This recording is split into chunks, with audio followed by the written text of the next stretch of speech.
मैं खुशबू निषाद नंदा इस पावन मंच पे हिंदू सम्मेलन समारोह में मुख्य अतिथि के रूप में आमंत्रण किए जाने पे अत्यंत गौरव और सौभाग्य फील कर रही हूँ और इस आयोजक को मैं तहे दिल से धन्यवाद अर्पित करना चाहती हूँ। और आज का विषय मैं आप सभी के समक्ष रखना चाहती हूँ नारी सशक्तिकरण का।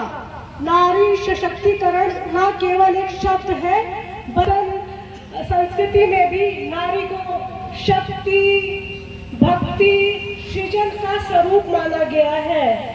और हम सभी माता की पूजा करते हैं, जैसे कि माँ दुर्गा शक्ति का स्वरूप है, माँ लक्ष्मी। नारी सशक्तिकरण का उदाहरण कुछ हो ही नहीं सकता। तो मैं ये बताना चाहती हूँ कि नारी सशक्तिकरण का ये मतलब नहीं है कि पुरुष से अपने बराबरी करना, बल्कि नारी सशक्तिकरण का मतलब है कि नारियों को समाज में सम्मान पूर्वक अपने अधिकार, कर्तव्य और कर्मों का आगे जो भी वो कर रही है वो आगे बढ़े सम्मान के साथ। और मैं ये बताना चाहती हूँ नारी सशक्तिकरण का बहुत बड़ा एग्जाम्पल रहे हैं, जैसे कि माता सीता, महारानी लक्ष्मीबाई, महारानी अहिल्या कोइकल, इन्होंने अपनी वीरांगना का सबूत दिया है साक्षात कि महिलाएं किसी से कमजोर नहीं होती, बस उन्हें एक मौका या उन्हें अवसर की प्रतीक्षा होती है। महिलाएं सबसे मजबूत होती है इस पूरी दुनिया में, क्योंकि सृजन करने वाली ही महिला है। तो महिला और सारे पुरुषों से मैं ये बोलना चाहूंगी कि बेटी को अगर आप पढ़ाओगे तो बेटी सिर्फ अपना भविष्य नहीं बनाएगी, बल्कि एक परिवार का और समाज का भविष्य बदलेगी। तो बेटियों को ज्यादा से ज्यादा पढ़ाइए, हमारा जो समाज है अपने आप बदलेगा। तो बेटियों को सम्मान जब आप देना शुरू करेंगे तो हमारा समाज सशक्त होगा, समाज सशक्त होगा तो हमारा राष्ट्र सशक्त होगा, राष्ट्र सशक्त होगा तो हम कंट्री में सबसे आगे जाएंगे।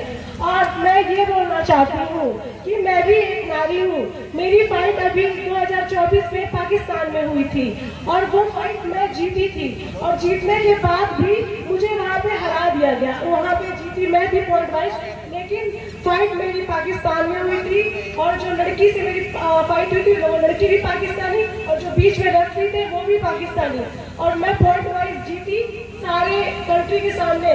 सारे कंट्री वाइज में पॉइंट वाइज मेरा ज्यादा था, लेकिन उस लड़की का जब हार उठा दिया गया मैंने कुछ नहीं बोला, मैं बस आंख में आंसू भरी और हंसते हुए उस लड़की को गले लगा के मैंने बोला बहुत अच्छा खेलिया। और क्योंकि हम फाइटर हैं, हम नहीं बोल सकते, हमारे ऑफिशियल वहाँ बोल सकते।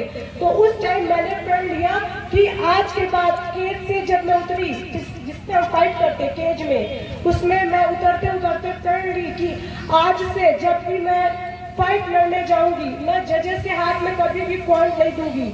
या तो मैं लड़की को नॉकआउट करके खुद निकलूंगी रिंग से कि लड़की ही हार मान जाए कि आगे मैं नहीं खेल सकती, या तो मैं जीता हुआ मैच खुद दे दूंगी लड़की को कि तुम जाओ जीतो। जैसे हमारी फाइट 3 तरीके की होती है, एक होता है पॉइंट वाइज, जैसे हम पंच मारते हैं या किक करते हैं, या रेसलिंग, जैसे मिक्स मार्शल आर्ट है तो हमें रेसलिंग, बॉक्सिंग, किक बॉक्सिंग सारी चीजें मुझे करनी पड़ती है। एक बॉक्सर को सिर्फ बॉक्सिंग करनी होती है, एक रेसलर को सिर्फ रेसलिंग करनी होती है, एक ताइक्वांडो प्लेयर को सिर्फ किक चलाना होता है। लेकिन मेरा खेल ऐसा है कि कहीं से कुछ भी अटैक हो सकता है। ये दुनिया का सबसे डेडली और ब्रूटल गेम माना जाता है जो मैं खेलती हूँ।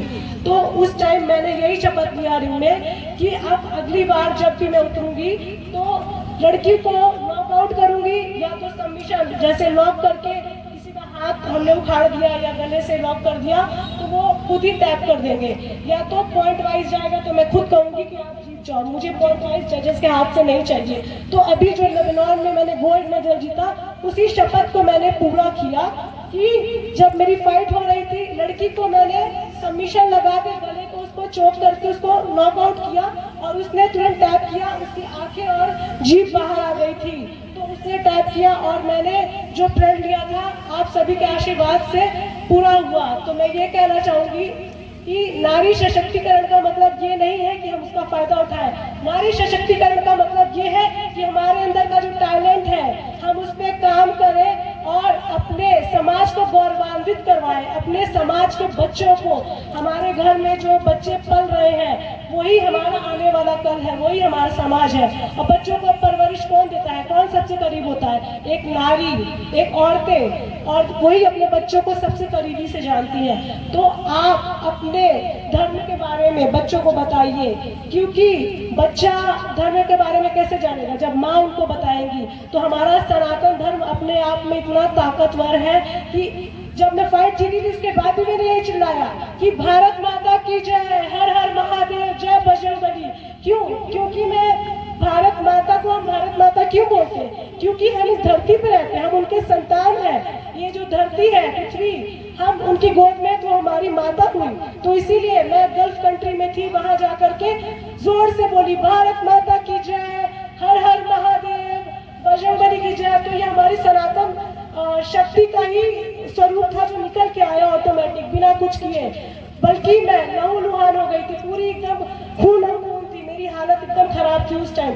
लेकिन मेरे अंदर बजरंगबली और शिव जी की मैं डेली आराधना करती हूँ। मैं सुबह 3 बजे उठ जाती हूँ, 1 घंटे में पहले पूजा पाठ करती हूँ। मैं बजरंगबली शिव जी की बहुत बड़ी भक्त हूँ। तो सुबह उठ करके मैं पूजा करती हूँ, उसके बाद फिर मेडिटेशन करती हूँ। फिर अपने, इसलिए मैं ये बताना चाहती हूँ कि हमारे सनातन धर्म में कितनी शक्ति है। इसी शक्ति के दम पे मैं हारते हारते आखिरी के 10 सेकंड में जीती हूँ। नहीं तो शायद ये मेडल जो आज ऐतिहासिक मेडल, ये भारत का पहला मेडल है, ये मेडल शायद आज मेरे हाथ में ना होता अगर मैं अपने धर्म से ना जुड़ी होती, सनातन से ना जुड़ी होती।